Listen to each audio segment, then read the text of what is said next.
So what I'm asking you to do as part of your field trip report is to think about the contrast between the two memorials.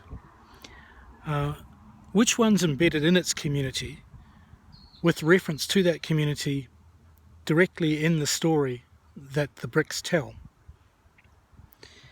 And which one is somewhat disconnected from its community with no signposting and no direct explanation of what it's there for? And there's one community here chooses to remember the fire as part of a long sequence of being in the environment, and the other community chooses to remember the fire as a chance for humans to tell their stories of loss and heroism. And that seems to be what Australia does with its tragedies.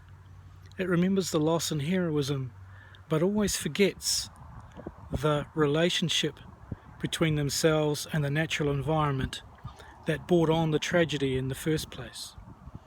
And in the crisis that we're currently going through, we may see the same thing. Discussions of selflessness and heroism amongst essential people doing essential services. Very little discussion about what we should be doing to modify our behaviour to ensure that both humans and the non-human environment are come into some kind of better balance in the future. So think about that when you're writing about the legacy of the bushfires in your report. Think about the contrast between the metal poles in the first memorial and the firestorm tree and the story it tells in the second memorial. And think about the other things you've seen as a result of the environment, what has been done and what hasn't been done to protect Canberra residents from a repeat.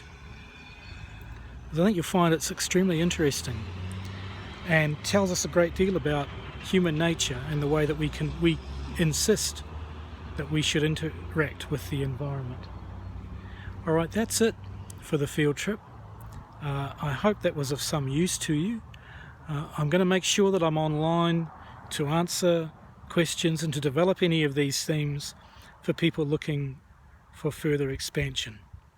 Watch the videos for the week 7 tutorial, listen to the lecture, watch these videos as part of the field trip, and I will give some assistance as to how to write a field trip report. Alright?